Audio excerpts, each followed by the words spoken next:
The coordinates were wrong by 11 digits. Petty Officer Second Class Marin Cade saw at the instant the signal hit her board a distress broadcast punching through the static on emergency band 7, the Terran deepwatch frequency that hadn't carried live traffic in 9 months. The origin coordinates resolved on her tactical display as a point in the Jurassic expanse, a region of space the Terran Outer Corridor Command had no jurisdiction over, no treaties with, and no reason to be monitoring. Except that Marin's relay station listening post Kessler 11, a cold-running sensor platform bolted to an asteroid 3 light minutes from the Terran border monitored everything. That was its job. That was her job. She pulled the signal apart in 4 seconds. Standard galactic distress format, but the compression codec was Valori, a species Marin had studied in her comms certification course 3 years ago and never encountered since. The Valori sovereignty operated 17 systems to the galactic north. Their distress protocols routed through their own sovereignty emergency network, a closed system that did not broadcast on open galactic bands and absolutely did not broadcast on Terran deepwatch frequencies. The signal should not have been on her board. Marin keyed the decompression sequence and let the message expand across her console. The Valori language barrier was not a problem. The distress format included a machine translation layer that rendered the content in Terran standard. She read it once, then read it again, and her hands went still on the console. Priority Alpha, all stations, Sovereignty Evacuation Fleet KETHARA, requesting immediate assistance, convoy designation. Civilian Transit Group 7 vessel count. 43 personnel aboard. 112,000 under active pursuit by unknown hostile force. Evacuation corridor compromised. Requesting any available military escort to coordinates. The coordinates that followed were the ones that were wrong. Not wrong by a decimal point, not wrong by a transposition error. Wrong by 11 digits in the galactic standard coordinate string, which placed the origin of the distress call not in the Valori sovereignty's northern territories, where 43 ships full of civilians were apparently fleeing something, but in a dead patch of the Jurassic expanse that happened to sit inside the scan radius of Terran listening post-Kessler 11. Marin Cade was 26 years old. She had been stationed on Kessler 11 for 14 months. Her crew complement was 3.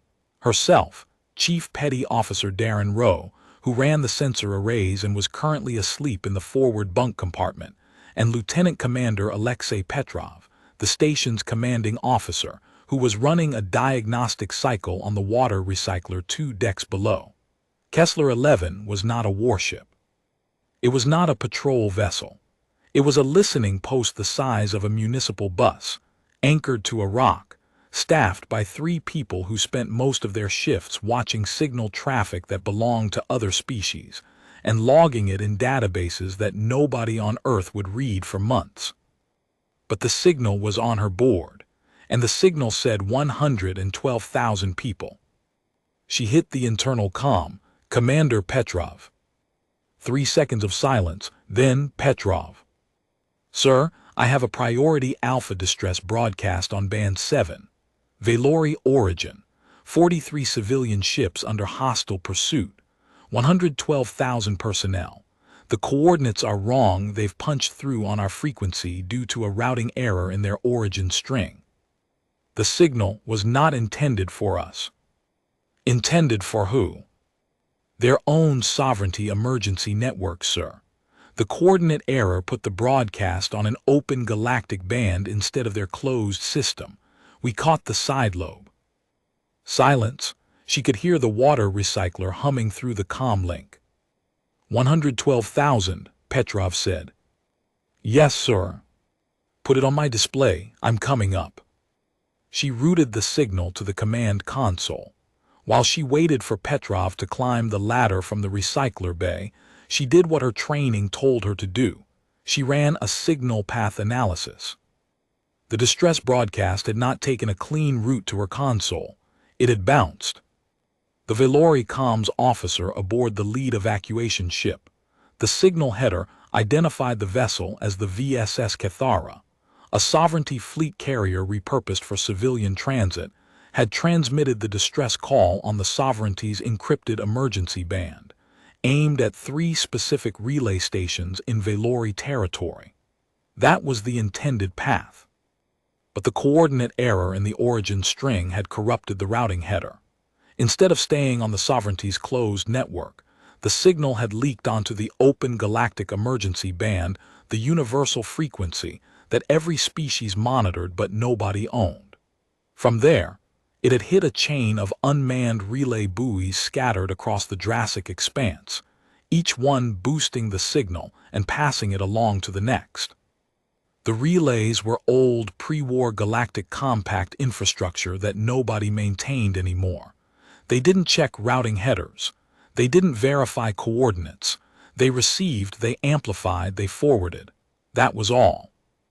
The signal had traveled through 11 relay buoys in 4 minutes and 17 seconds, crossing a distance that should have taken a standard military broadcast 12 minutes to traverse. The old relays were fast. Nobody had told them to slow down. Relay 1 had been a compact Terran navigation buoy near the Velori border. Relay 2 was a dormant trade route marker. Relay 3 was an automated weather station that someone had abandoned 60 years ago but never powered down. Relays 4 through 9 were standard deep space repeaters, cold running on solar collectors, doing the only thing they knew how to do. Relay 10 was a Terran border beacon, one of the automated sentinels that marked the edge of Earth's recognized territorial space. And Relay 11 was listening post-Kessler 11. Marin. 11 bounces. 4 minutes and 17 seconds. A coordinate error that should have kept the signal inside Velori space had instead threaded it through a chain of forgotten infrastructure that nobody maintained, nobody monitored, and nobody thought was still operational, and delivered it to a 26-year-old comms officer sitting alone on a rock at 3 in the morning. Petrov came through the hatch. He was a compact man, mid-40s, with the kind of face that had stopped reacting to surprises somewhere around his 15th year of service. He crossed to the command console without speaking, read the signal, and then stood very still for approximately 4 seconds. The Velori are not signatories to any mutual defense agreement with Earth, he said. No, sir. We have no treaty obligation to respond. No, sir.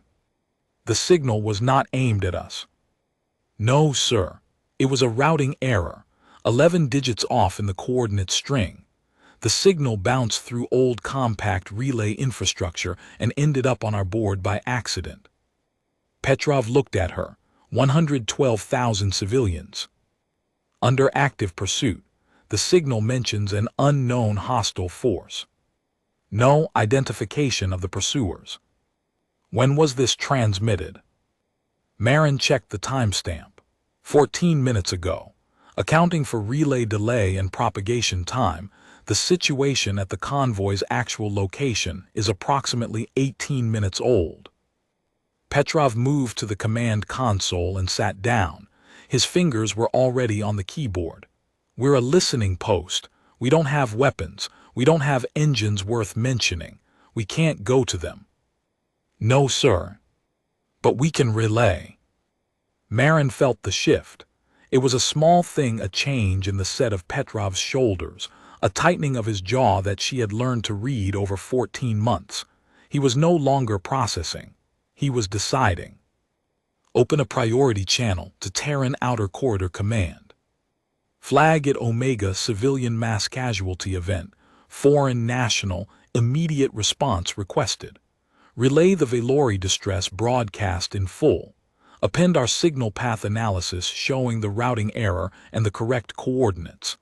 I want this on Admiral Chen's desk in 90 seconds. Sir, Outer Corridor Command will point out that the Velori are not treaty partners. They'll want authorization from. I know what they'll want. Send it. Let them argue about authorization. While they argue, open a second-channel broadband, unencrypted, on the Terran military mutual aid frequency. Relay the distress broadcast to every Terran vessel within reception range. Every ship, every station, every platform that has a comm array pointed in our direction gets this signal. Marin's hands moved. She had trained for this, not this specific scenario, but the mechanics of it, the relay procedures, the channel protocols. Kessler 11 was a listening post, but a listening post was, by definition, a communications hub. It had the antenna power to reach halfway across the sector. What it heard, it could repeat. What it received, it could relay. She opened the priority channel to Outer Corridor Command first. The signal left Kessler 11 at the speed of light, compressed and flagged with the highest urgency code in the Terran Military Communications Handbook. It would reach the command's signal processing center in approximately 47 seconds. Then she opened the broadband channel. This one was wider, louder, and completely unencrypted. Anything with a Terran standard receiver within 6 light hours would hear it. "Relay away," she said, "both channels." Petrov nodded. "Now we wait." They waited 11 seconds. The first response came from the TSS Carthage, a Terran destroyer on routine patrol 18 light minutes from Kessler 11 position. The Carthage's communications officer, a voice Marin didn't recognize, young, clipped, asked for confirmation of the signal's authenticity. "Confirmed," Marin said. "Signal path analysis attached. Origin is Valori Sovereignty Evacuation Fleet Cathara, 43 civilian vessels, 112,000 personnel, under active hostile pursuit. Coordinates are corrected in our relay. The original routing error has been noted, and the actual position is embedded in the appended data. Copy Kessler 11. Carthage is altering course. ETA to corrected coordinates, 41 minutes. One ship, 41 minutes. Marin looked at Petrov. 41 minutes was a long time when someone was chasing you. The second response came 19 seconds later. The TSS Ardennes, a frigate running resupply operations 2 systems over, had picked up the broadband relay. Kessler 11, Ardennes copies your relay. We are combat loaded from a training exercise that concluded this morning. Altering course. ETA, 53 minutes. 2 ships. Marin's hands didn't pause. She was already building a coordination net, a real-time shared channel linking every responding vessel to her console so they could hear each other's updates. Standard relay protocol.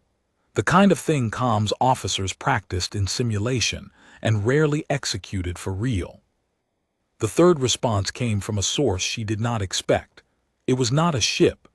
It was Terran Outer Corridor Command itself, Admiral Helen Chen's office, responding to the priority channel Marin had opened 90 seconds ago. Kessler 11, this is Corridor Command. We have your Omega flag and the Valori distress relay. Be advised, the Valori sovereignty is not a treaty partner. Terran military response to non-treaty distress signals requires authorization from Fleet Command, which we are requesting now. Estimated authorization window, 20 to 40 minutes. Do not repeat, do not relay further until authorization is confirmed. Petrov leaned forward. He pressed the transmit key on the command console. Corridor Command, this is Lieutenant Commander Alexei Petrov, Commanding Officer, Listening Post Kessler 11. Acknowledged. I will note for the record that the broadband relay has already been transmitted and cannot be recalled. Any Terran vessel that received the relay and chose to respond did so based on standing Terran military doctrine regarding civilian mass casualty events, which authorizes individual commanding officers to render aid at their discretion under Article 7 of the Uniform Code of Spaceflight. Kessler 11 out. He released the transmit key and looked at Marin. How many ships have responded? 2 so far, Carthage and Ardennes. She paused. Her console was flickering with new contacts. 3. The TSS Mallory just acknowledged. She's a cruiser, sir, heavy cruiser. She was at anchor doing crew rotation at Outpost Terran. She's lighting her engines now. ETA, she says 38 minutes. A heavy cruiser. Yes, sir. Captain Wenda Okafor commanding. She's requesting the full tactical picture. Send her everything we have. Marin sent it. The coordination net was live now, every responding vessel linked into a shared feed running through her console. As she transmitted the tactical package to the Mallory, another signal came in. Then another. Then 3 more in the same 15-second window. The TSS Roanoke, a patrol corvette running border surveillance 60 light minutes out. ETA, 44 minutes. The TSS Thessaly, a fleet support vessel with a full medical bay and 3 surgical teams aboard. She had been ferrying medical supplies between 2 Terran outposts and was now dumping her transit schedule. ETA, 51 minutes. The TSS Verona, a light frigate that had been en route to a scheduled maintenance layover. Her captain announced, without elaboration, that the maintenance could wait. ETA, 47 minutes. The TSS Indomitable, a battleship, a full Terran battleship, the kind of vessel that carried enough firepower to reduce a small moon to gravel. She was running long-range exercises 3 systems away and had picked up the broadband relay on her extended antenna array. Her communications officer asked for the corrected coordinates twice, as if he couldn't believe what he was reading. Then he asked a 3rd time, and Marin heard another voice in the background, deeper, older, the tone of a flag officer, say, "That's enough confirmation. Helm, new heading." "Indomitable confirms receipt," Marin said. "She's altering course. ETA, 1 hour 12 minutes. Petrov said nothing. He was staring at the command display, where the responding vessels were appearing one by one as blue dots on the sector map. Each dot was a ship. Each ship was a crew that had heard a distress call meant for someone else, from a species they had no treaty with, relayed through a chain of abandoned infrastructure by a listening post the size of a bus, and had decided to turn toward the sound. "Chief Rowe," Petrov said into the internal comm. A groggy voice, "Sir." "Get up, full console. We're running a relay operation." "For what?" "For 112,000 Valori civilians who don't know we're coming." 20 seconds of silence, then, "On my way." Rowe appeared in the operations compartment 40 seconds later, pulling his uniform jacket on over his undershirt, his eyes still carrying sleep. He took one look at the console, one look at the sector map with its growing constellation of blue dots, and sat down without a word. He pulled up the sensor feeds and began tracking the relay chain's signal integrity, checking each of the 11 buoys for degradation, making sure the pathway stayed clean. "Relay 7 is showing intermittent dropout," he said after 30 seconds. "Solar collector might be failing. I can route around it through relays 6 and 9 if it goes down." "Do it preemptively," Marin said. "I don't want a gap in the chain." Rowe nodded and began rerouting. The listening post had 3 crew members, and all 3 were now working. The bus-sized station at the edge of nowhere was doing something it had never been designed to do, and it was doing it with everything it had. The 8th, 9th, and 10th responses came in rapid succession. A destroyer, a 2nd frigate, a fleet tug that was technically not a combat vessel but whose captain announced, in a voice flat enough to sand wood, that she had 2-point defense batteries and wasn't afraid to use them. "That's 11 ships," Marin said, "and counting." 15 minutes into the relay operation, she heard from the Valori for the first time. The signal arrived on her console with the machine translation layer stripped away, raw Valori, formal register, which meant someone senior had composed it deliberately. She ran it through her translation software, calibrating for the Valori diplomatic dialect she'd studied in certification. VALORI Sovereignty Evacuation, Fleet KETHARA to Unknown Station ON Frequency 7 Terran. We are receiving relay traffic on your frequency band. Our signal was not intended for your species. Routing error in our origin coordinate string placed our distress on your open band. We did not request Terran assistance. Please confirm. Is someone responding? Marin read it twice. She looked at Petrov. They don't know, she said. They don't know what? They don't know anyone heard them. They transmitted the distress call through their own network. The coordinate error leaked it onto our band, but they don't know that happened. They've been waiting for their own sovereignty rescue fleet, and nobody's come. Their own network either didn't receive the signal or can't respond. They just found our relay traffic, all these Terran ships talking to each other on the coordination net, sharing the corrected coordinates, and they're asking if someone is actually coming. They've been alone out there, Rose said quietly. Running for hours, nobody answering. Petrov was quiet for a moment. Then, answer them. Marin opened a channel. She took a breath. She had been trained in interspecies communication protocols, but no training manual covered what to say to a species you'd never spoken to, whose distress call had landed on your console by accident, and who didn't know that 14 Terran warships were now converging on their position, because a 26-year-old petty officer on a rock at the edge of nowhere had relayed their signal to everyone with ears. She kept it simple. Valori Evacuation Fleet Cathara, this is Terran Listening Post Kessler 11.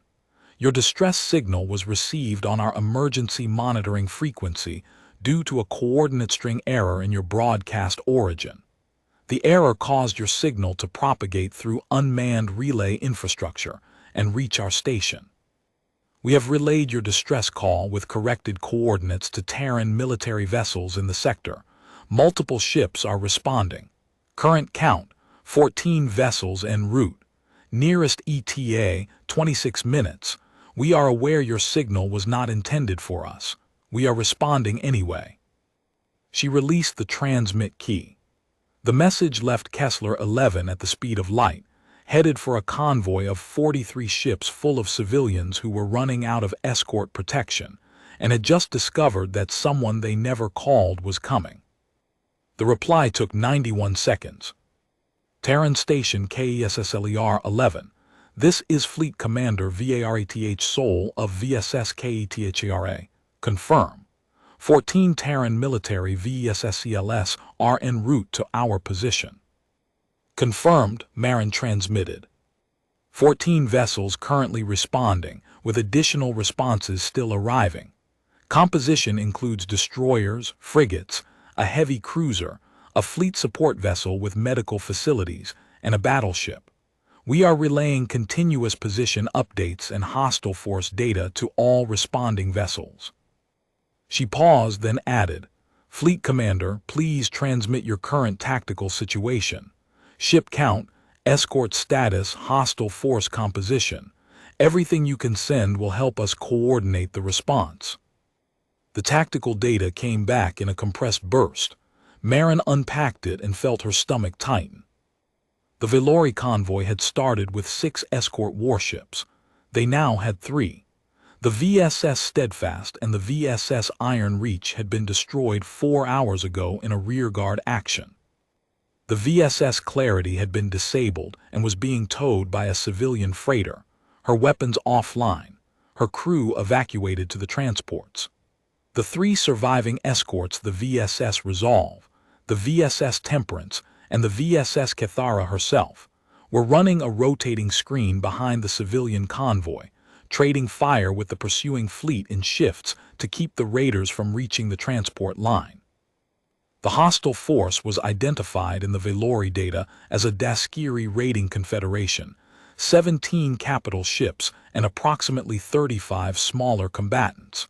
They were not a government navy. They were privateers, operating outside Daskiri governmental authority, and they had been raiding Valori border territories for months. The evacuation convoy was the latest in a series of civilian population transfers away from the raiding zone. The previous two convoys had made it to safe space. This one was not going to make it without help. Marin relayed the tactical data to every ship on the coordination net. She watched the responses come back in real time, each captain digesting the numbers. Captain Acaffer of the Mallory transmitted first. Kessler 11, Mallory copies. 17 capital ships. That's a fleet engagement, not a screening action. Requesting all responding vessels with weapons capability report their combat status. The responses rolled in. Marin logged them. Carthage fully armed, crew at battle stations. Ardennes combat loaded from training, all magazines full. Roanoke standard patrol armament, light but functional. Verona light armament, fast, good for picket work. The fleet tugged 2-point defense batteries and a bad attitude. 3 more ships that had responded in the past few minutes. The TSS Dunham, a missile frigate. The TSS Kepler, a sensor corvette with electronic warfare capability. The TSS Halifax, a second destroyer with a full torpedo complement. Marin counted. 17 Terran ships now on the coordination net, with more responses still arriving, against 17 Daskiri capital ships and 35 escorts. It was not a comfortable margin, but the Daskiri didn't know the Terrans were coming. The next reply from Vareth Sol arrived 2 minutes and 40 seconds after her tactical request. It was in raw Valori again, the formal register that required manual translation. I have 112,000 people on these ships. Most of them are families. We have been running for 9 hours. Our escort is dying. We did not call you. We did not know your frequency existed. I do not understand how you heard US. But if you are coming, please come quickly. Marin's throat tightened. She blinked twice hard, and then she relayed Fleet Commander Vareth Sol's message to every responding Terran vessel on the coordination net, raw translation, unedited. The responses were immediate and uniform, not in words, in engine signatures. On her sensor display, fed through the relay chain, she watched the blue dots accelerate.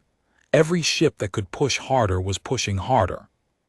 The Mallory's engine output spiked past 115% of rated capacity, a level that would void her maintenance warranty and cost Captain Acaffer a formal review if anyone in the logistics division cared enough to file one.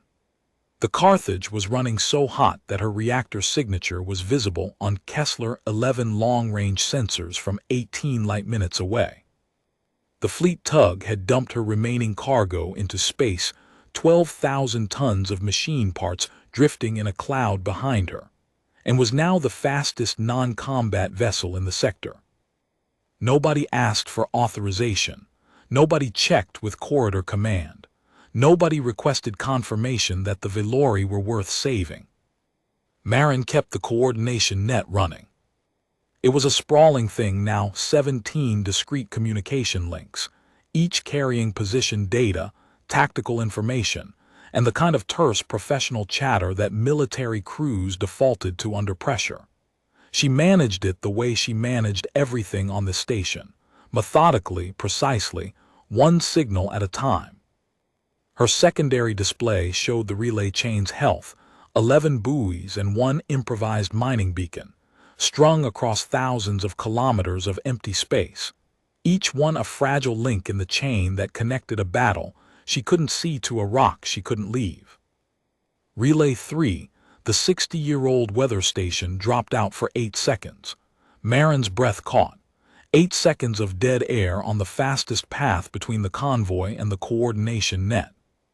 Then Rose's backup kicked in, routing through Relay 3 Alpha, the mining beacon he'd pressed into service.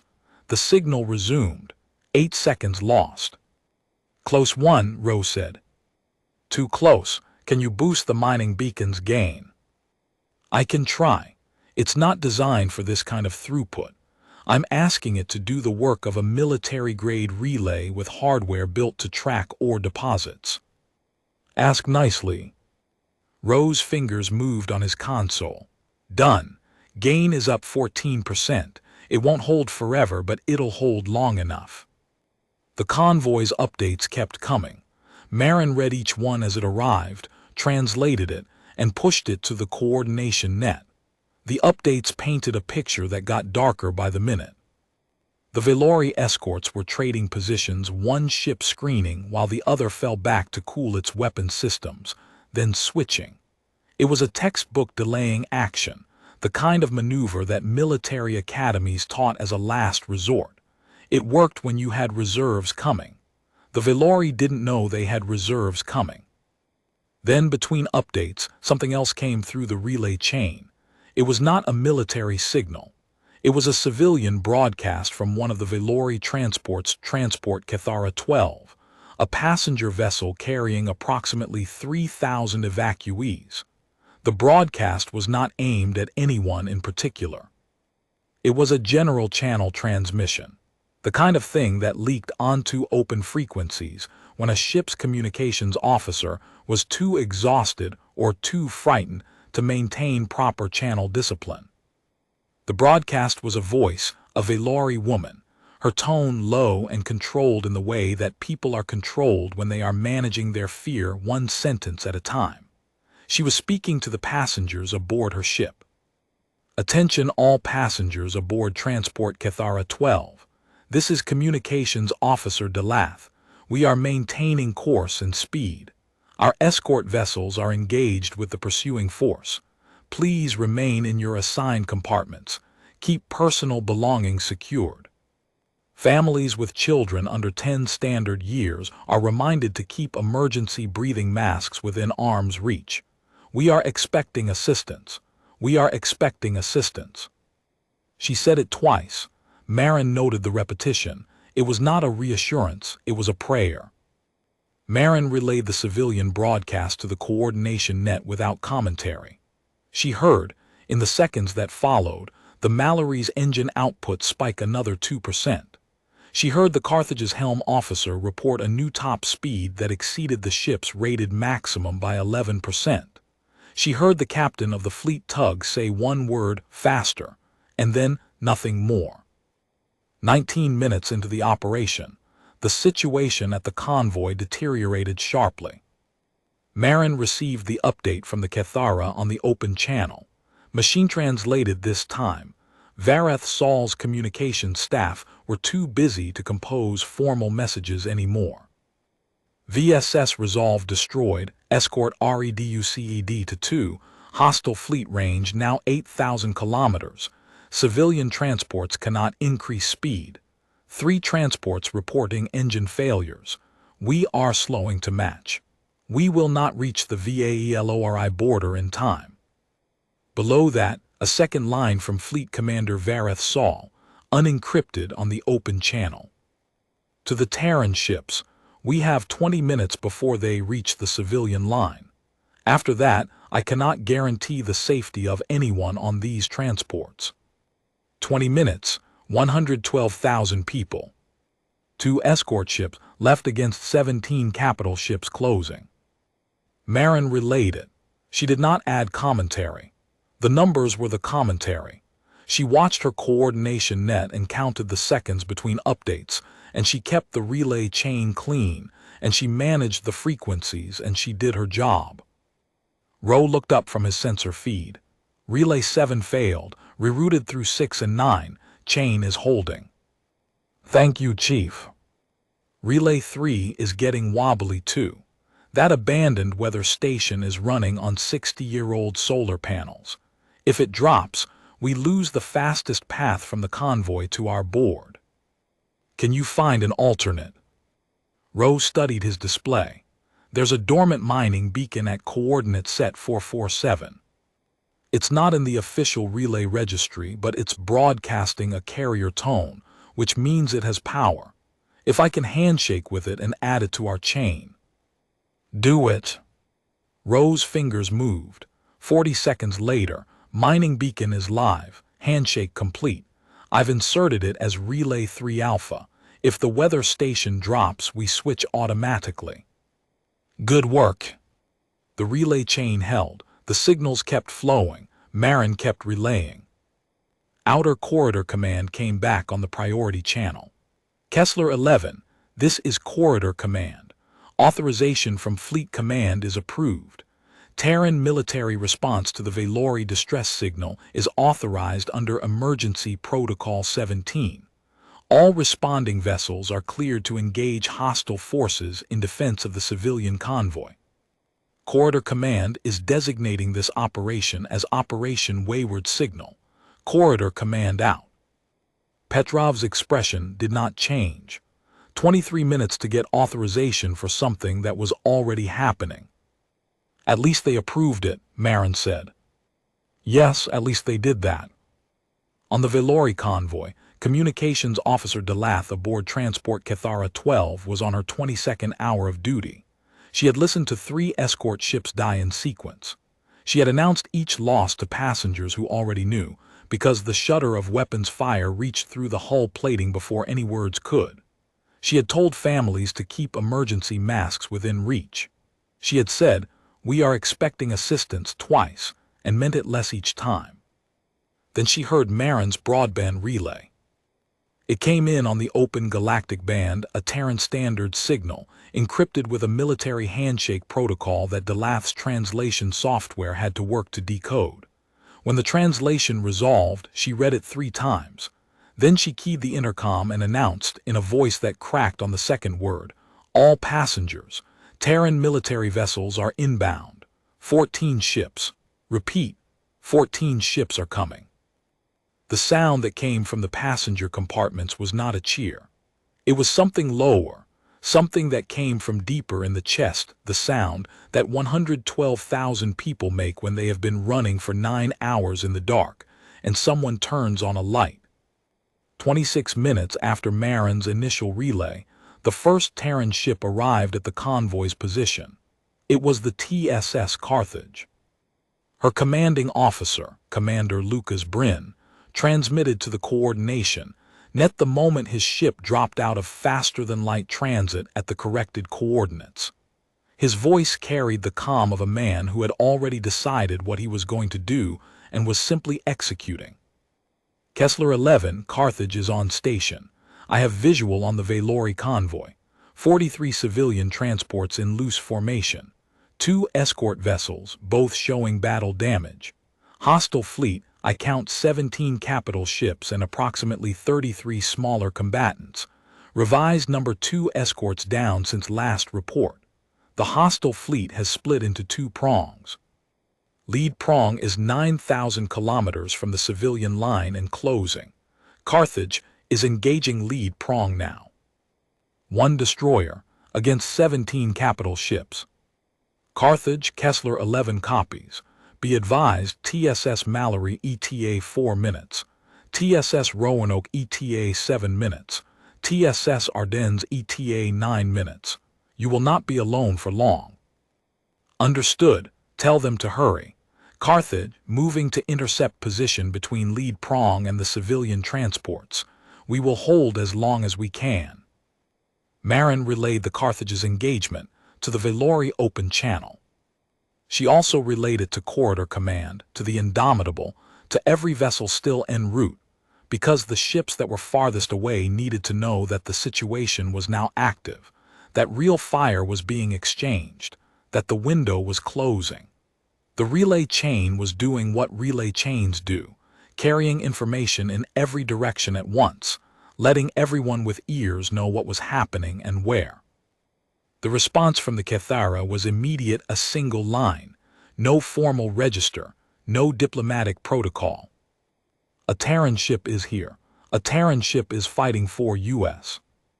Marin heard the words and felt something shift in her chest, a tightness that had been building since the first signal hit her console, loosening by 1 degree. 1 ship was there. 1 ship was fighting. It was not enough, but it was a start, and starts mattered. She heard the weapons officer in the background of the Carthage's transmission. "Tubes loaded, Captain. Firing solution on lead hostile." "Fire." The Carthage opened up. Marin couldn't see the battle directly. Kessler 11 sensors were not designed for tactical resolution at that range, but the data came through the coordination net in near real-time updates. The Carthage's opening salvo struck 2 Deskiri raiding cruisers in the lead prong, disabling one and forcing the other to break formation. The Deskiri responded with concentrated fire from 3 ships simultaneously. Carthage taking fire from 3 hostiles, Commander Bryn reported. Shields at 72%. Helm, evasive pattern delta. Weapons, keep firing. Prioritize anything that's pointed at the civilian line. Shields at 60%, then 51. Carthage, Mallory is 2 minutes out, Marin transmitted. Copy, we can hold 2 minutes. Shields at 43%. A hull breach on Deck 4 sealed by emergency bulkheads. 2 crew members injured. The Carthage kept firing. 4 minutes and 11 seconds after the Carthage engaged, the TSS Mallory arrived. Captain Wenda Okafer's voice cut through the channel noise like a blade through static. Kessler 11, Mallory on station. I have the tactical picture. Carthage, this is Mallory, good work holding the line. Disengage and shift to the convoy's port flank. I'm taking the center. A heavy cruiser taking the center of the engagement line. Marin watched the data feed as the Mallory's weapon systems came online, a wall of coordinated fire that pushed the Deskiri lead prong back 4,000 kilometers in 60 seconds. The raiding cruisers that had been converging on the Carthage scattered, regrouped, and found themselves facing a ship 3 times the Carthage's tonnage with weapons batteries that could engage 8 targets simultaneously. Mallory engaging, Okafer reported, her voice flat and professional. Hostile lead prong is falling back. Second prong is attempting to flank. I need someone on that flank in the next 5 minutes. The Roanoke arrived.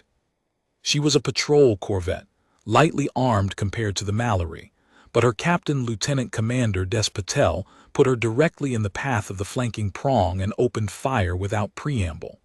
The Roanoke was fast, nimble, and her captain knew how to use her. He kept his ship moving in tight evasive arcs, drawing fire from the flanking raiders while the Mallory hammered the lead prong. Marin monitored the Valori escort's channels alongside the Terran coordination net. The 2 surviving Valori warships, the Temperance and the Kethara, had been fighting for 9 hours. Their crews were exhausted, their ships battered, their weapons systems cycling on half power to avoid burnout. When the Mallory engaged the Deskiri lead prong, the Valori captain of the Temperance transmitted a single line on the open channel. Who are these people? Nobody answered, nobody had to. The Terran ships kept arriving.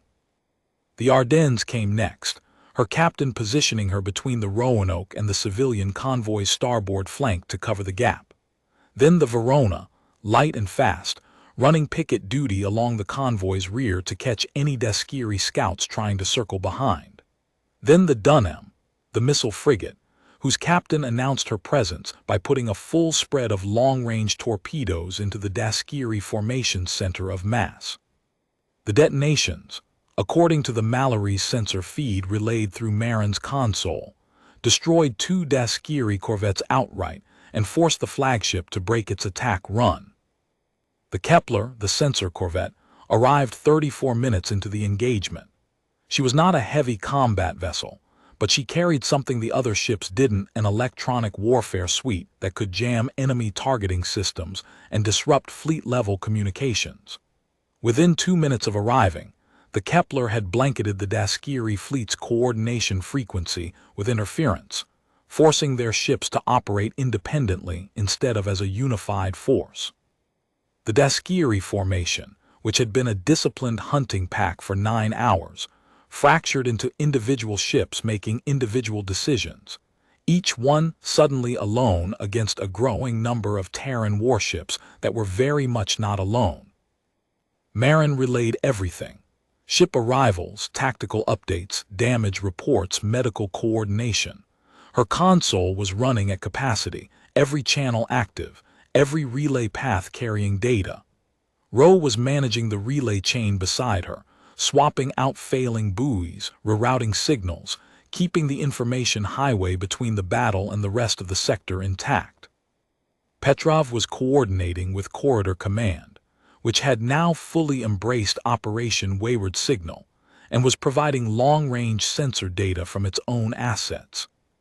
The Thessaly, the fleet support ship, arrived 31 minutes into the operation. She did not engage the Daskiri. Instead, she positioned herself behind the civilian convoy and began broadcasting medical assistance frequencies on the Velori emergency band. Within minutes, 3 of the civilian transport ships carrying wounded from the earlier escort battles had established communication with the Thessaly's medical teams and were preparing to receive Terran surgical staff. Thessaly is deploying medical shuttles to 3 Velori transports, Marin relayed to the net. Transport designations Cathara 7, Cathara 19, and Cathara 31. Velori Convoy Command has granted docking permission. It was the first time a Velori vessel had ever granted docking permission to a Terran ship. The battle lasted 37 minutes from the Carthage's first shot. It was not elegant. The Daskiri raiding confederation had numerical superiority and the advantage of momentum. Their capital ships were well armed, their crews experienced, and they had been hunting the convoy for 9 hours. They knew the Velori escorts were nearly spent. What they had not planned for was the Terran ships, and the Terran ships kept arriving. Every few minutes, another blue dot would drop out of faster-than-light transit at the corrected coordinates.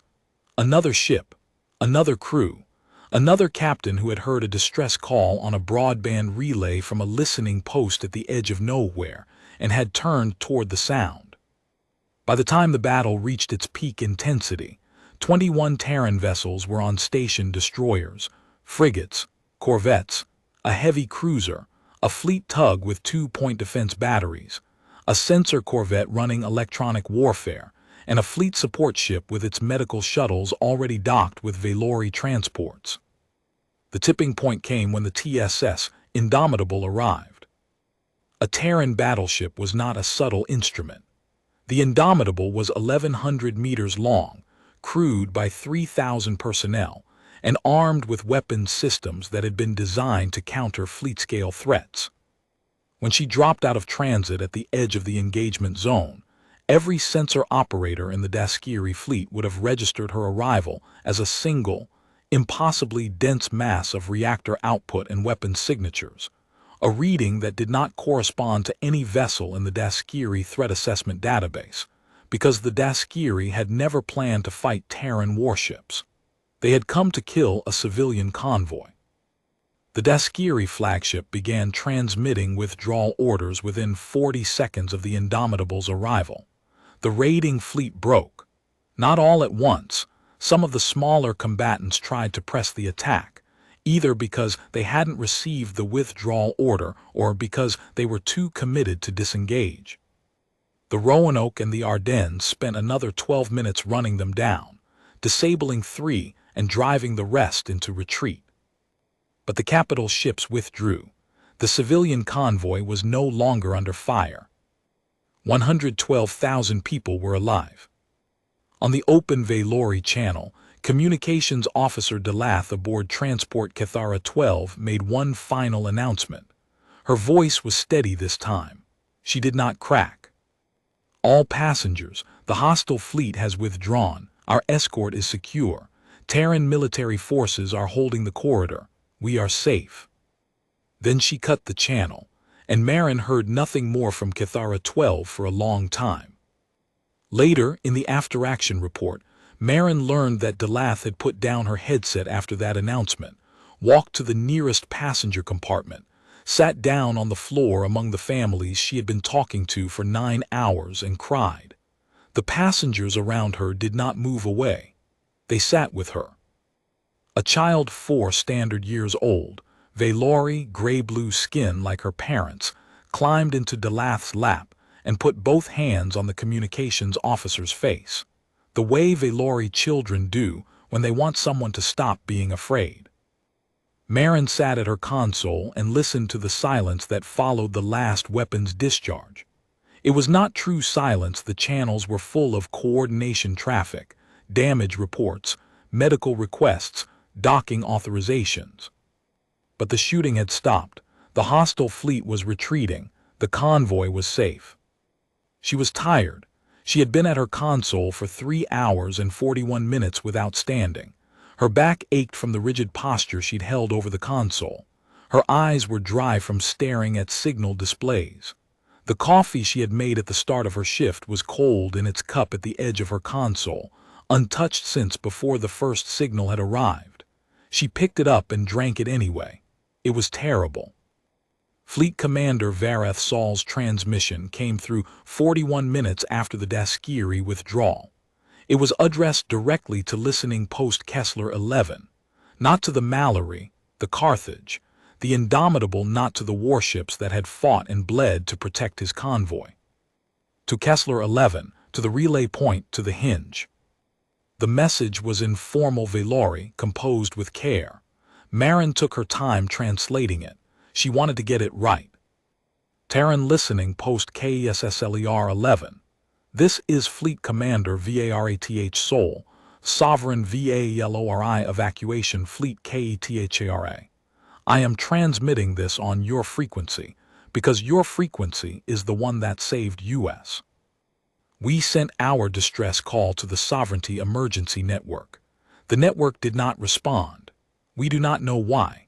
We have been running for 11 hours, and in those 11 HOURS, no VALORI vessel has come. An error in our broadcast coordinate string, 11 digits, placed our signal on a frequency we did not know existed, in a region of space we have never operated in. The signal passed through relay infrastructure that predates my government by DECADES. IT arrived at your station. 3 people on a rock at the edge of your territory. 3 people heard US. 3 people relayed our signal, and 21 Terran warships came. I do not understand the species that hears a call not meant for them and answers with a fleet. I do not understand the species that asks no questions about authorization or treaties before turning their ships toward strangers. I do not understand the species that sends a battleship to protect civilians they have never met, from a government they have never spoken to, because a communications officer on a listening post decided that 112,000 lives were worth a relay. I have children on these ships. I have grandparents on these ships. I have families who left everything behind and trusted me to get them out. For 11 hours I have been failing them. For 11 hours I have been watching my escort die around me and waiting for help that did not come. And then your officer said, "We are aware your signal was not intended for US. We are responding anyway." I do not have words, in any language I speak, for what those 2 sentences mean to 112,000 people. Fleet Commander VARATH Sol, KTHARA, end transmission. Marin read the translation. She read it again. Then she sat back in her chair and pressed her palms flat against the console because her hands were shaking and she didn't want Ro or Petrov to see. Petrov saw anyway. He didn't say anything. He just reached over and put his hand on her shoulder for 3 seconds and then went back to his console. Ro, who had been silently monitoring the relay chain for the past 3.5 hours, keeping 11 forgotten buoys and 1 improvised mining beacon alive so that signals could travel between a battle and a bus-sized rock, said, "Petty Officer Cade." "Yes, that was a hell of a relay." "It was just a relay, Chief." "It was a hell of a relay." She nodded. She didn't trust her voice for anything more. The aftermath unfolded over the next 6 hours. The Valori convoy was escorted to a safe corridor by the Terran task force. The Thessaly's medical teams, working alongside hastily organized Valori medical staff, treated over 300 casualties from the escort battles and the 3 engine failure transports. Captain Akafor of the Mallory personally communicated with Fleet Commander Vareth Saul to coordinate the escort route, and the two officers spoke for 40 minutes about logistics, route planning, fuel requirements, and the specific needs of the families aboard the transports. Akafor offered to escort the convoy all the way to the Velori border. Vareth Saul accepted without hesitation. The Daskiri raiding Confederation's attack was later attributed to a splinter faction operating without authorization from the Daskiri government, which issued a formal apology to the Velori sovereignty and opened negotiations for reparations. The Velori sovereignty's own emergency network had failed to receive the original distress call because a software update, pushed to the network's relay stations 19 hours before the evacuation began, had introduced a compatibility error that silently rejected all signals using an older compression codec. The Cathara had been using the older codec because its communication systems had not been updated when the fleet was hastily assembled for the evacuation. The entire Velori emergency response infrastructure had been functionally deaf at the exact moment it was needed most. The 11-digit coordinate error was traced to a junior communications technician aboard the Cathara named Sareth Vel, who had been on duty for 16 hours without relief when she entered the broadcast origin string. Under normal circumstances, the error would have been caught by the sovereignty's routing verification system. But the routing verification system was part of the same network that the software update had broken.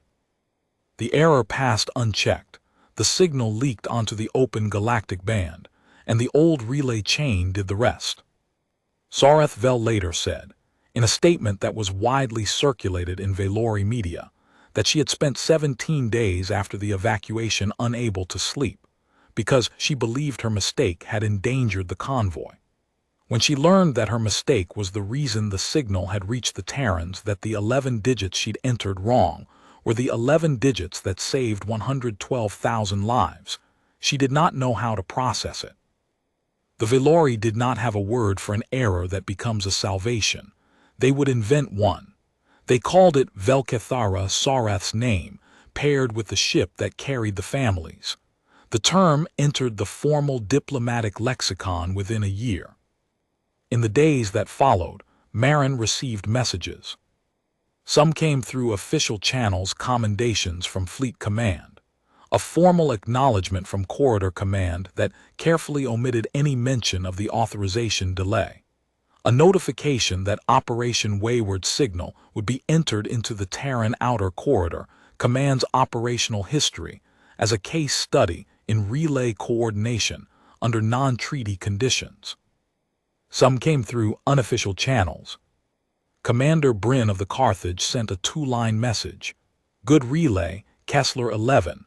My crew says thank you for pointing us in the right direction. Captain Akafor sent a longer one, detailing the convoy escort she'd run to the Velori border, the condition of the transports when they finally reached safe space, the faces of the families who had walked down the boarding ramps into Velori territory knowing they were alive because a chain of forgotten relay buoys and a listening post at the edge of nowhere had carried their voice to someone who cared. The captain of the fleet tug, whose name turned out to be Haruki Tanaka, sent the most memorable message.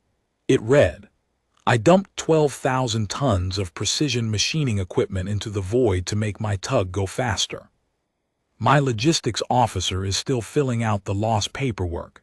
He says it will take 6 months. I told him to take 7. Some things are worth the paperwork. And one message came that Marin had not expected. It arrived on the Velori diplomatic channel, routed through the same relay chain that had carried the original distress signal. It was from Sareth Vel, the junior communications technician, whose 11-digit error had started everything. The message was brief and written in careful, formal Terran standard, which meant Sareth had taken the time to learn enough of the language to write it herself. It read, Petty Officer Cade, I made the error, you made the relay. I have been told that my mistake is the reason my people are alive. I do not know what to do with this. but I wanted you to know that I am glad it was you who heard us. I am glad it was your console that was on. Sareth vel, Kethera. Marin read it at her console at 3 in the morning, 14 months after the relay. She was alone. Ro was asleep. Petrov was running another diagnostic on the water recycler, which had finally received its replacement parts after a 9-month requisition cycle. The frequencies hummed with static. Everything was normal. Everything was quiet. She read Sareth's message one more time, and then she filed it in the same drawer as the commendation. Marin Cade received a formal commendation from Terran Fleet Command for her role in the relay operation. The commendation cited her initiative in relaying a non-treaty distress signal and coordinating a multi-vessel response under time-critical conditions. It was a single paragraph on official letterhead. She put it in a drawer. 6 months later, Fleet Commander Vareth Saul arrived at Listening Post Kessler 11. He came on a small diplomatic vessel, just him, an aide, and a pilot. Marin had been told he was coming, but she had not expected the visit to feel the way it felt. Vareth Saul was taller than any human she had met, with the angular features and gray-blue skin of the Velori species. His eyes were wide-set and deep amber, and they moved across the interior of the listening post with an expression that Marin could not immediately read. He wore a formal uniform, dark blue with silver thread at the collar, an insignia she did not recognize. His aide, a young Velori woman, carried a case. The docking bay of Kessler 11 was not designed for diplomatic visits. It was designed for supply shuttles. The deck plating was scuffed. The overhead lights hummed at a frequency that Marin had stopped noticing months ago. But she, Petrov, and Rose stood in the bay in their dress uniforms, and when the airlock opened, Vareth Saul walked through it and stopped. He looked at the three of them. He looked at the listening post, the narrow corridors, the exposed conduit runs along the ceiling, the low ceilings that Petrov had to duck under at the junction points, the console-filled compartments that constituted the entire workspace. He had commanded a fleet of 43 ships. He had been responsible for 112,000 lives, and the place that had heard him was this. He stood in the narrow corridor for several seconds, and Marin realized she could now read his expression. It was not disappointment. It was not awe. It was recalibration, the look of a commander adjusting his understanding of scale, recognizing that the thing that had saved his people was not large. His aide opened the case. Inside was a piece of crystal Velori signal crystal Marin recognized from her studies. It was the size of a fist, polished to a deep transparency, internally lit with a faint blue radiance that pulsed slowly, like a heartbeat. In Velori culture, signal crystals were given to communications officers who had relayed messages of critical importance. They were rare. They were not given to outsiders. They had never, in the history of the Velori sovereignty, been given to a human. Vareth Saul picked up the crystal and held it out to Marin. He spoke in Terran standard. His accent was heavy, his grammar deliberate but imperfect. He paused between clauses, constructing each sentence carefully before speaking it. He had said he would learn their language. He had. "Your signal reached us," he said. 11 relays, 4 minutes, 3 people. He paused. 21 ships came. Another pause. "We did not call you, you came anyway. This crystal is for the officer who heard us and did not wait for permission to answer." Marin took the crystal. It was warm in her palm. Velori signal crystals carried a resonant frequency that produced low-level thermal radiation, and the warmth was considered, in Velori tradition, to represent the living pulse of a message still in transit, a signal still being heard. "Fleet Commander," she said, "I just relayed the signal. The ships that saved your convoy, the Carthage, the Mallory, the Indomitable, they're the ones who fought for your people." "I have thanked them," Vareth Saul said. "I have thanked them each, Captain Akafor, Commander Bryn, the captain of the fleet tug who dumped 12,000 tons of cargo so she could reach us faster." He tapped the crystal in her palm. But the ships came because you sent them. The signal went through you. Every relay, every channel, every ship that turned it began here, in this room, on that console. He looked at the console, Marin's console, the one she sat at for 12-hour shifts, monitoring frequencies that usually carried nothing, logging signals that nobody read for months, doing a job that most of the Terran fleet considered a career dead-end assignment.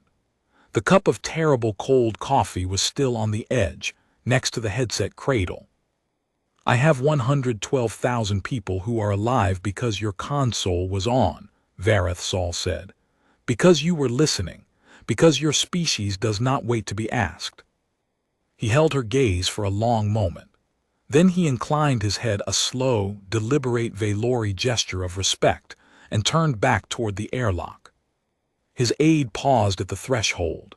She was young, not much older than Marin, and she looked at the listening post, at the cramped corridors and the humming lights, and the three people who worked here with an expression of quiet recalibration. Not awe, not pity. The look of someone adjusting their understanding of where important things happened. There is a phrase in the formal Valori, the aide said, Velkethara. It means the error that saves.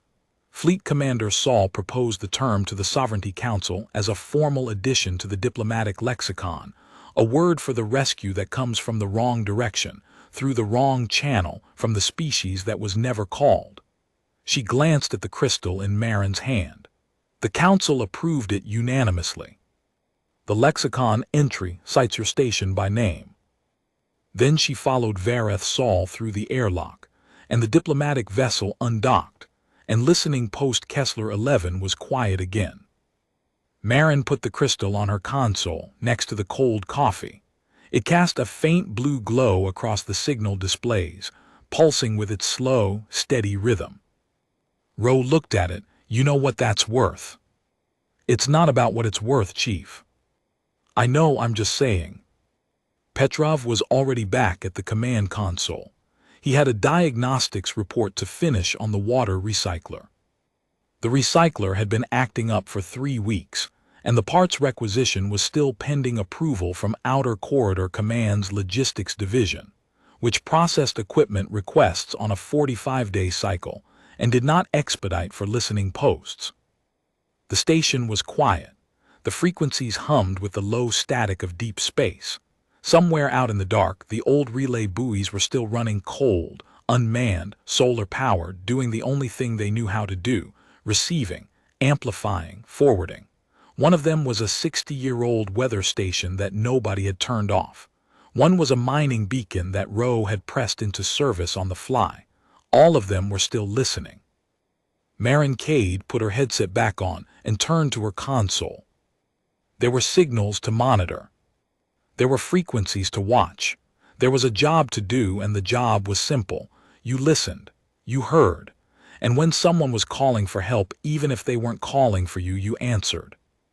The signal crystal glowed on the console beside her, warm and blue and still resonating.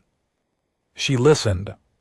3 weeks after the crystal arrived, the first diplomatic courier reached Kessler 11 with a message that was not for Marin, not for Petrov, not for Ro. It was for Terran Fleet Command, routed through the listening post because the Valori Sovereignty had decided formally, through their Council of External Affairs, that all diplomatic communications with Earth would be transmitted through the same relay chain that had carried the original distress signal. The same 11 buoys. The same path. They did not want to use a different route. They wanted every future message to travel the road that had saved them. Petrov read the routing request and looked at Marin. They want to formalize the relay chain as a diplomatic communications corridor. Through us. Through us. Through 11 unmanned relay buoys, a 60-year-old weather station, a mining beacon that Chief Ro jury-rigged during a crisis, and a listening post staffed by 3 people who spend most of their time logging signals nobody reads. That seems inefficient. It's not about efficiency, petty officer. It's about the route. Marin understood. The Valori were not a sentimental species in the way humans were. Their traditions ran deeper than sentiment, they ran on principle. The route mattered because the route had worked. The route had carried a voice from darkness into light, and so the route was sacred.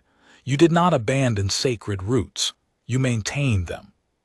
Terran Fleet Command approved the request in 4 days, which was the fastest Marin had ever seen Fleet Command approve anything.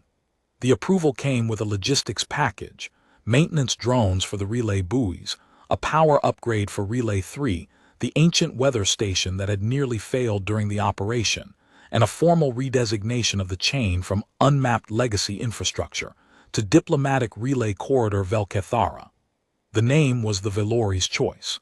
Fleet Command had not argued. The maintenance drones arrived 6 weeks later. They were small, autonomous units designed to service unmanned relay stations, recharging solar collectors, replacing degraded components, running diagnostic cycles. Rowe supervised their deployment from his console, guiding each drone to its assigned buoy like a shepherd counting his flock. Relay 7 has a cracked solar panel, he reported. Drone is replacing it now. Estimated repair time, 40 minutes. And Relay 3. The weather station is getting a full power core replacement. The drone says the original core was installed in 2289. It's been running continuously for 63 years on hardware that was rated for 20. That's remarkable. That's stubbornness. Same thing sometimes. The relay chain was repaired, upgraded, and formally activated as a diplomatic corridor on a Tuesday morning. Marin logged the activation timestamp and noted that it was, to the minute, exactly 2 months after the night the distress signal had first hit her board. The coincidence was not intentional. Nobody had planned it. The logistics simply worked out that way, in the same manner that 11 relay buoys and a coordinate error had worked out on the night that mattered. The diplomatic traffic began slowly. The first messages were formal treaty language, framework documents, the careful opening moves of 2 governments that had never spoken and were now deciding how to speak. The Velori Council of External Affairs and Terran Fleet Command exchanged position papers on mutual defense obligations, trade corridor access, emergency response protocols, and the legal framework for cross-species military assistance in non-treaty situations. Each document traveled the Velkethara corridor. Each document passed through Marin's console. She did not read the diplomatic content. It was encrypted and she was not authorized to decrypt it, but she monitored the signal integrity, tracked the relay chain's performance, and ensured that every message arrived at its destination without degradation. The job had not changed. She was still listening. She was still relaying. The only difference was that now someone was listening back. 4 months after the battle, the first Velori ship transited Terran space under the new framework.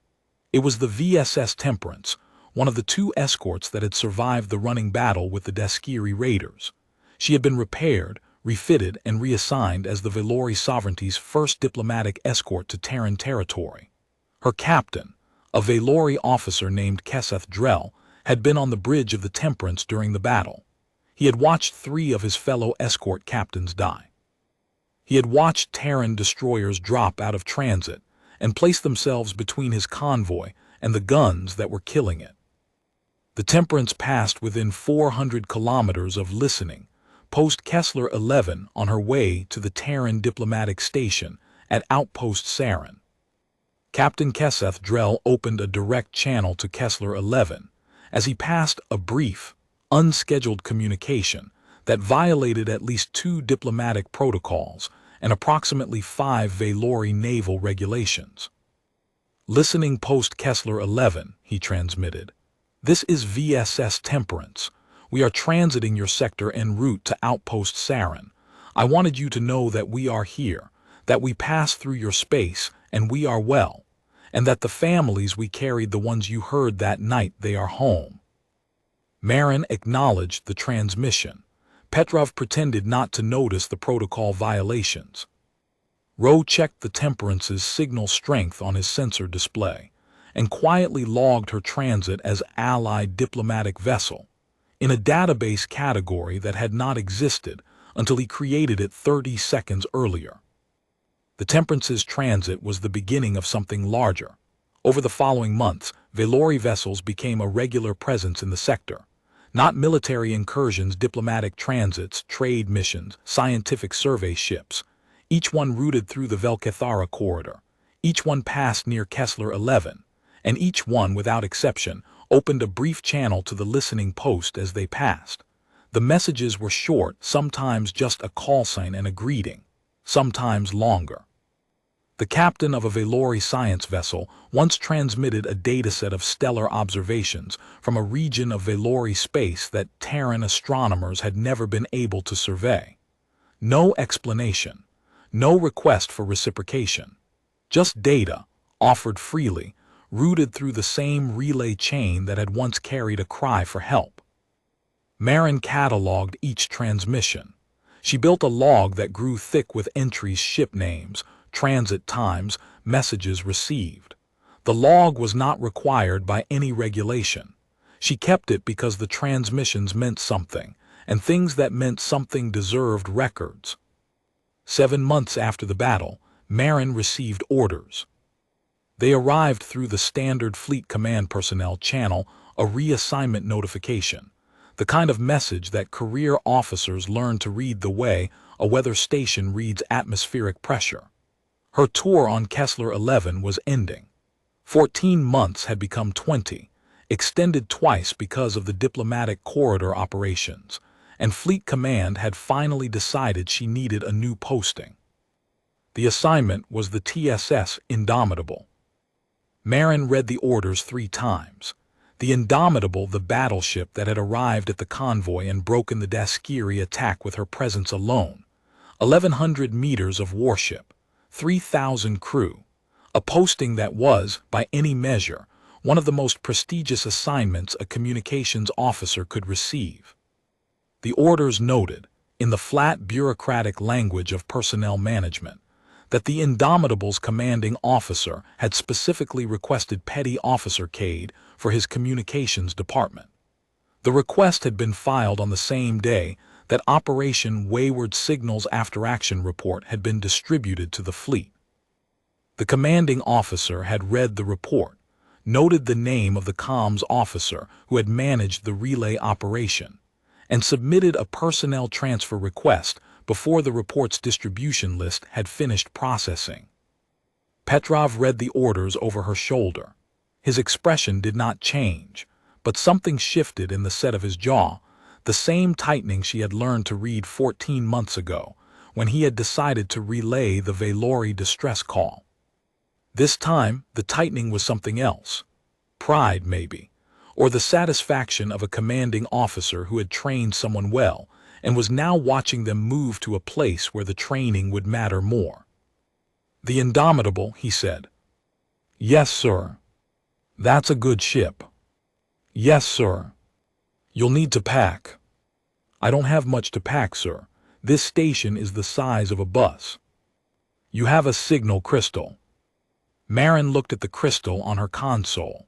It was still glowing, still pulsing with that slow blue rhythm that the Velori said represented a message still in transit, a signal still being heard. "I have a signal crystal," she agreed. Her last shift on Kessler 11 fell on a Thursday.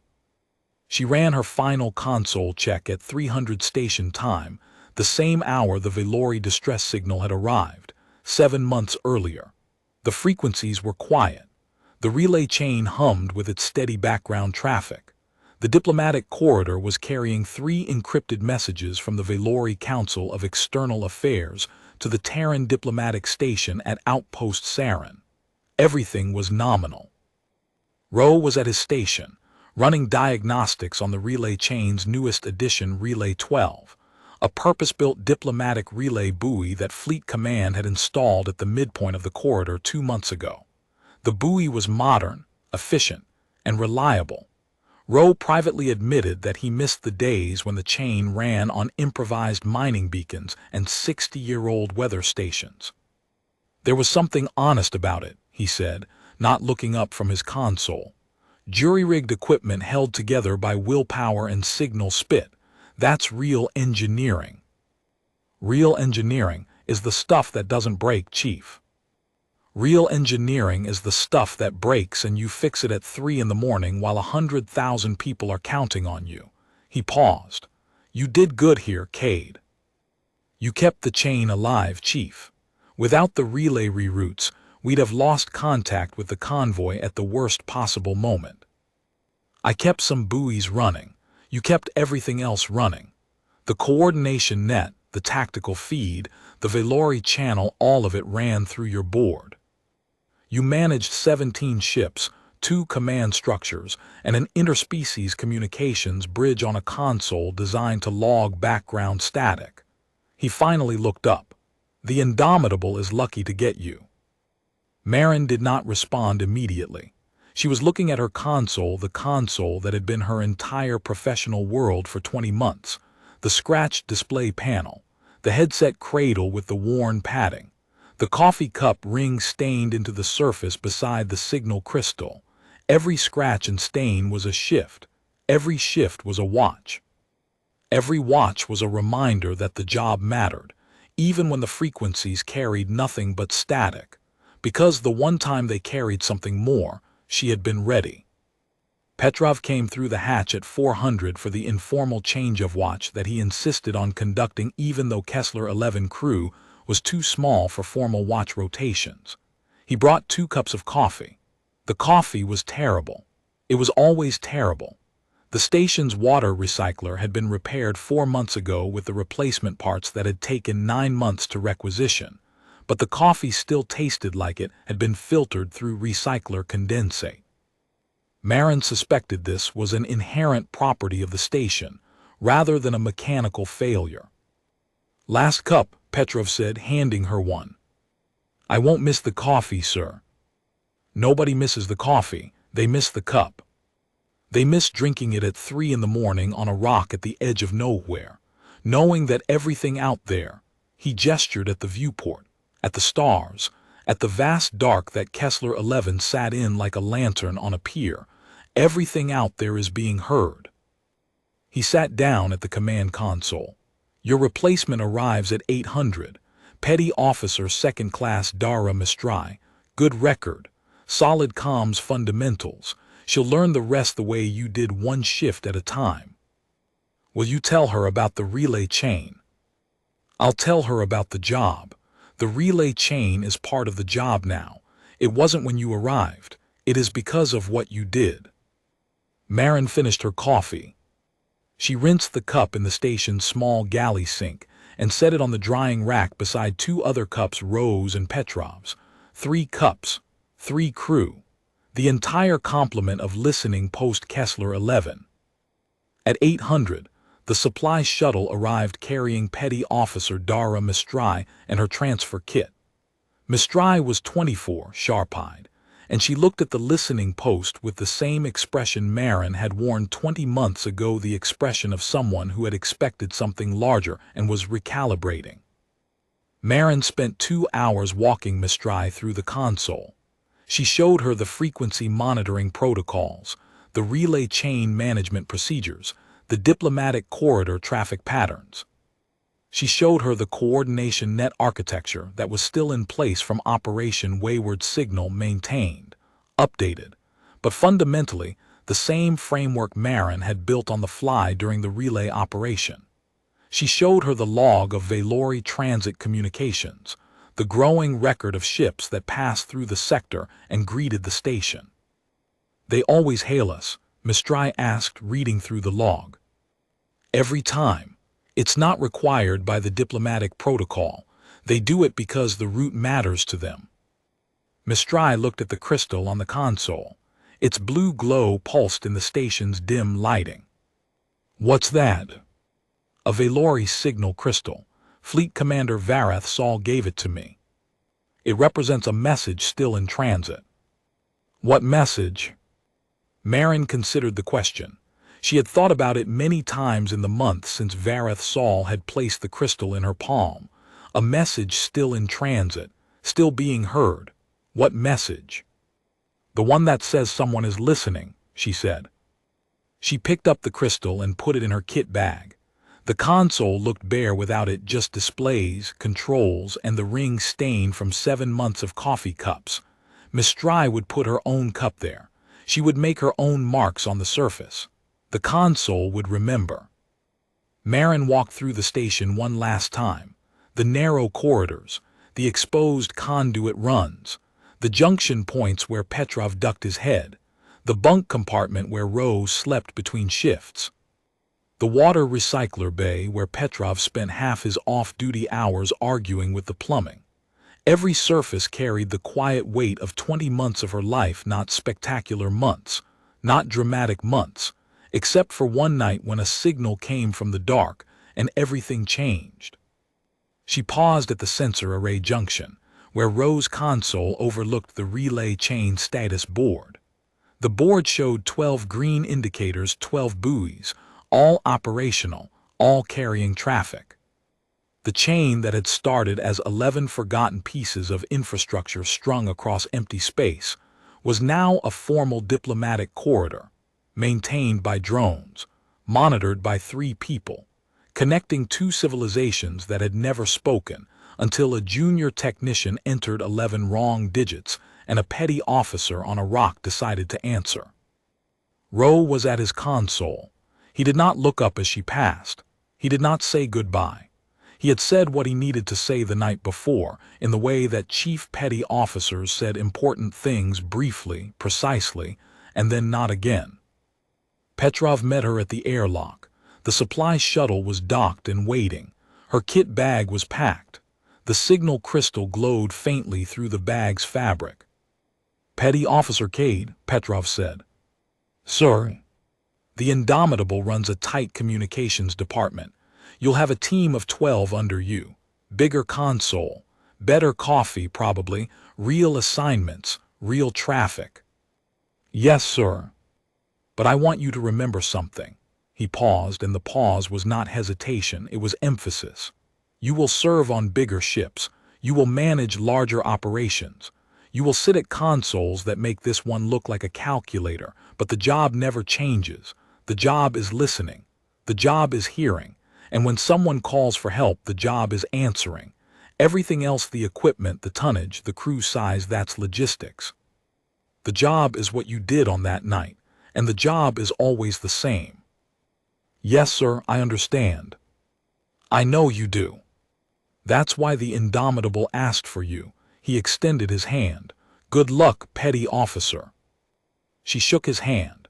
His grip was firm and brief, the handshake of a man who had spent his career on stations that most of the fleet forgot existed, doing work that most of the fleet never saw, and who had never once questioned whether it mattered. It mattered. The relay proved it, and he had been the one who decided in the first 4 seconds after hearing the signal to send it everywhere. Marin Cade walked through the airlock and boarded the supply shuttle. The shuttle undocked from Kessler 11 at 10:23 station time.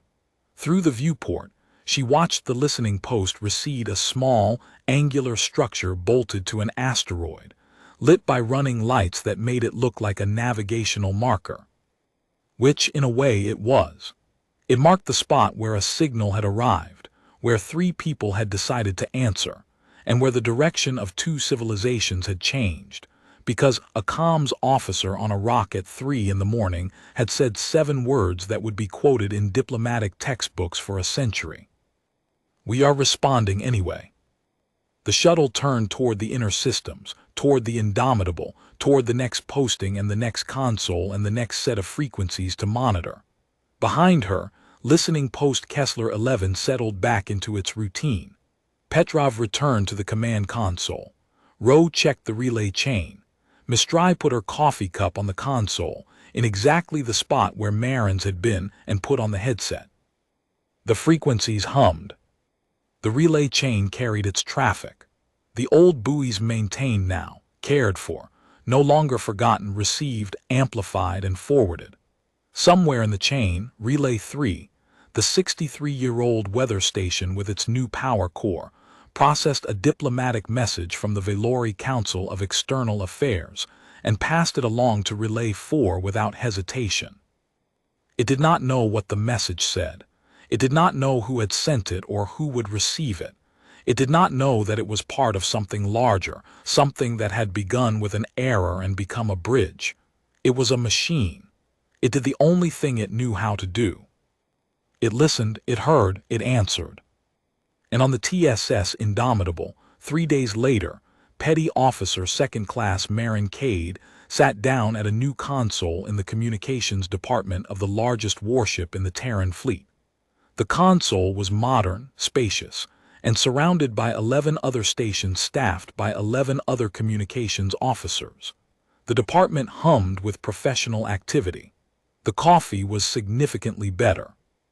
She set the Velori signal crystal on the edge of her new console. It glowed blue against the polished surface, pulsing with its slow, warm rhythm. The communications department chief, a senior chief petty officer named Adiz Nwasu, noticed the crystal on her first walkthrough. She stopped. She looked at the crystal. She looked at Marin. She had read the after-action report. Everyone on the Indomitable had read the after-action report. Kessler 11, Nwasu said. Yes, Senior Chief. Nwasu studied the crystal for a moment longer. Then she nodded once, a nod that contained recognition, respect, and the quiet understanding of a senior communications officer who knew exactly what it meant to relay a signal that changed everything. Welcome aboard, Cade. Your first watch starts in 20 minutes. Frequencies are busy today. We're monitoring 6 sectors, 4 diplomatic channels, and the Velkethara corridor. She paused. I'm told you're familiar with that last one. I am, Senior Chief. I helped build it. I know, that's why you're on it. She tapped the console. Relay Station Kessler 11 is showing green on the corridor status board. Your old station is still in the chain, still listening. Marin looked at the corridor status display. 12 green indicators, 12 buoys stretching across the dark between Terran space and Velori space. At one end, the Velori sovereignty, reaching out. At the other end, Earth, reaching back. And in the middle, strung along the chain like beads on a wire, the unmanned relays that had carried a voice from the dark because nobody had ever told them to stop. The signal crystal pulsed on her console, warm, blue, still in transit. Marin Cade put on her headset, opened her frequencies, and began her first watch aboard the Indomitable. She was listening.